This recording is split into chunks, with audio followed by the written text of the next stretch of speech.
clearing operations are already underway in Baguio City following the onslaught of Uwan. Let's get more updates from our mobile journalist, Jazz Paredes, who is on the ground with the latest. Jazz, kamusta? Nakabalik na ba ang kuryente or power in the area, and how extensive was the damage so far up there in Baguio? So, no, around 10 p.m. kagabi nung dumaan ang bagyong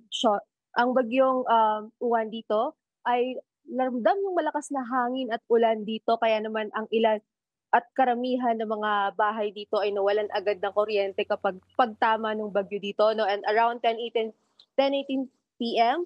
Sa latest update ng Benguet Electric Cooperative ay napakaraming ang naapektuhan ng interruption ng power supply. And as of 7:29 p.m. kanina, yung sa kanilang latest update ay karamihan naman sa mga lugar dito sa Baguio City ay naibalik na yung kuryente. Ngunit dito nga rin sa ating kasalukuyang tinutuloyan ngayon, no, hindi pa rin naibabalik yung kuryente dito. Ngunit paalala naman ng Beneco ay patuloy yung kanilang efforts para maibalik yung kuryente dito sa syudad, no. At para naman sa how extensive the damages right now here, more on wala naman tayong italang landslides, wala rin tayong italang casualties. Pero more on dahil nga sa lakas ng hangin at ulan simula kagabi, hanggang ngayon nabubuhos pa rin yung ulan dito at pabugso-bugso pa rin yung hangin, ay marami tayong nagbagsakan ng mga puno at poste na kuryente na siya ring nakaapekto doon sa power supply dito sa Baguio City. Ano? At kanina nga paglibot natin dito, may mga nadaanan tayong bumagsak na pine tree, meron sa P. Burgos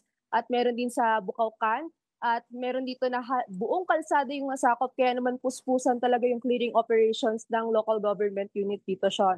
Well, it's good to hear, no, na walang naitalang landslide. Pero what other areas ang napuntahan mo dyan sa Benguet? Umabot ka ba sa La Trinidad? Kasi yung mga pananim doon, yung strawberry farm, laging kalimitan binabaha doon. What were you able to observe? Yes, Sean, no, actually pumunta tayo doon during their preparations, since ito nga ay tuwing may bagyo nga expected na posibleng malubog yung kanilang mga pananim sa pag-ulan dulot ng bagyong Uwan, no, lalo na't super typhoon ito noong una, kaya naman ay puspusan din yung paghahanda nila. Nung pagpunta natin doon, yung mga magsasakang nakausap natin, nag-force harvest ng kanilang mga pananim gaya ng strawberry at lettuce, even though hindi pa oras o araw ng pag-ani doon sa mga pananim na iyon, ay pinilit na nilang anihin dahil posible daw or malaking tsansa na 100% daw mawawash out yung kanilang mga pananim at masasayang yung kanilang pagtatanim. Mag-aantay na naman sila ng ilang buwan.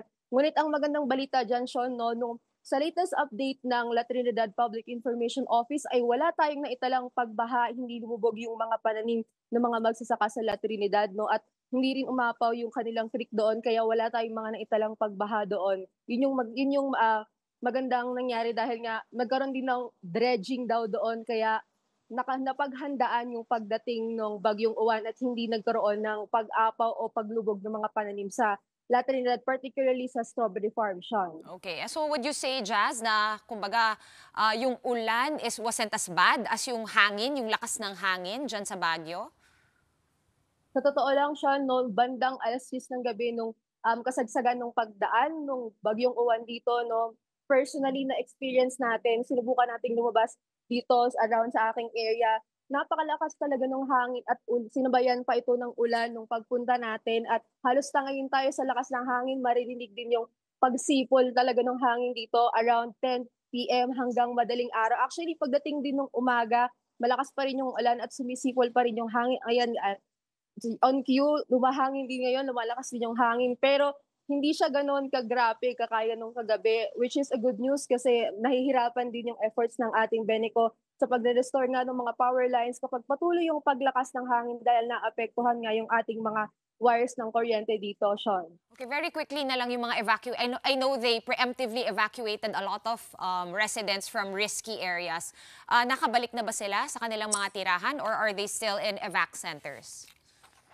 Sa pinuntahan natin, Sean, na isa sa mga pinakamaraming evacuation center in families, 48 families, no, sa CDRRMO dito sa Baguio City. Meron ditong 48 families or nasa 251 individuals yung nag-evacuate dito. Ang ilan sa kanila bumalik na daw sa kanilang mga tahanan dahil advisable na daw bumalik, since hindi na ganon kalaki yung threat ng bagyong Uwan dito sa Baguio City. Pero ang ilan daw ay hindi pa muna bumalik sa kanilang mga tahanan dahil yung kanila daw tahanan ay nasa isang landslide prone area. At syempre, nakita naman natin ngayon sa lagay ng panahon sa aking background at sa aking lagay ngayon ay hindi pa ganun kaganda yung panahon. Syempre, para makasiguro kahit pa advisable na rin na bumalik, ay hindi na muna sila babalik dito. Baka daw po bukas pa kapag pagka naramdaman nila na medyo bumubuti na yung panahon, lalo na yung isang pamilya na nakausap natin, dalawa daw sa kanilang family members ay may stroke. So kung magsakali man na may emergency or meron mang landslide sa kanilang area, ay mahihirapan silang bumaba agad. Kaya naman